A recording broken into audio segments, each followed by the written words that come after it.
जैसे जैसे मतदान की तारीख नजदीक आ रही है, खतौली का सियासी पारा चढ़ रहा है। बयानों के बाण भी तेजी से चल रहे हैं। खतौली उपचुनाव में सभी पार्टियां जोर आजमाइश में लगी हैं। शनिवार को आरएलडी अध्यक्ष जयंत चौधरी ने खतौली में बड़ी जनसभा के जरिए अपनी ताकत दिखाई। साथ में आजाद समाज पार्टी के अध्यक्ष चंद्रशेखर आजाद भी समर्थन में पहुंचे थे। चुनावी मंच से संविधान दिवस पर जयंत चौधरी और चंद्रशेखर आजाद जमकर गरजे। इस दौरान जयंत चौधरी ने भाजपा के उस सवाल का जवाब दिया जिसमें रालोद के प्रत्याशी को बाहरी बताया जा रहा है। खुद नरेंद्र मोदी जी हमारे क्षेत्र उत्तर प्रदेश के राज्य से निर्वाचित हुए हैं और हमारे प्रदेश के सूबे के मुख्यमंत्री भी अब अलग राज्य हो गया है उत्तराखंड, वहाँ के मूल निवासी बताए जाते हैं।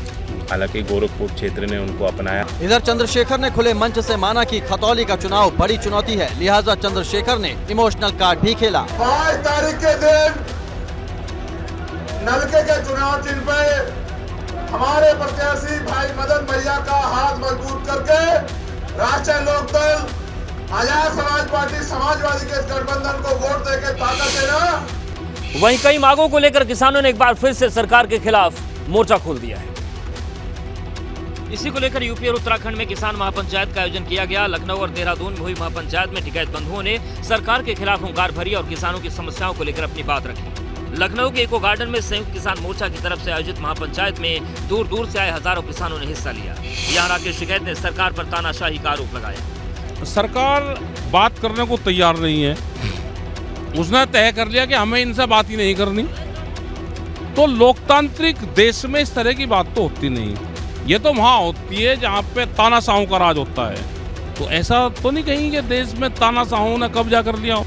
इस महापंचायत के बाद किसानों ने सिटी मजिस्ट्रेट को ज्ञापन सौंपा। किसानों की मांग है कि सभी फसलों पर एमएसपी की गारंटी, छोटे किसानों को पेंशन मिले, फसल बीमा योजना प्रभावी हो, किसानों का कर्ज माफ किया जाए, जमीन का सही दाम मिले। सरकार की माने तो अन्नदाताओं की सभी समस्याओं को दूर करने की कोशिश की जा रही है। सिर्फ सवाल यही है किसानों की अनदेखी क्यों हो रही।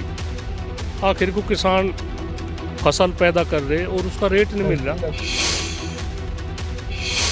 यूपी में अपराधियों पर ताबड़तोड़ कार्रवाई जारी है और अवैध कमाई का हिसाब लगातार चल रहा है, जिसकी वजह से यूपी में अपराधियों की शामत आ गई है। आगरा में तेल माफिया पर पुलिस लगातार शिकंजा कस रही है। शान नाम के तेल माफिया की पुलिस ने अब तक 16 करोड़ की संपत्ति कुर्क कर लिया है, जिसमें माफिया के 8 मकान और 3 बैंक अकाउंट शामिल हैं। भारी पुलिस फोर्स की मौजूदगी में कुर्की की कार्रवाई को अंजाम दिया गया।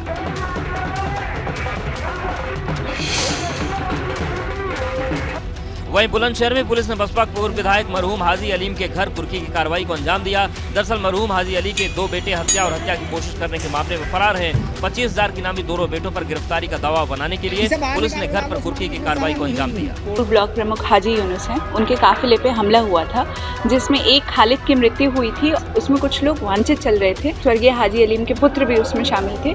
उन 2 ही पुत्रों की प्रॉपर्टी आज कुर्क की जा रही है। पुलिस की माने तो अभी ये कार्रवाई की शुरुआत है। इसके बाद आगे भी कार्रवाई जारी रहेगी। दोनों फरार आरोपियों की बाकी संपत्तियों को भी चिन्हित किया जा रहा है। जल्द से जल्द उन संपत्तियों का मूल्यांकन कराने के बाद कार्रवाई की जाएगी।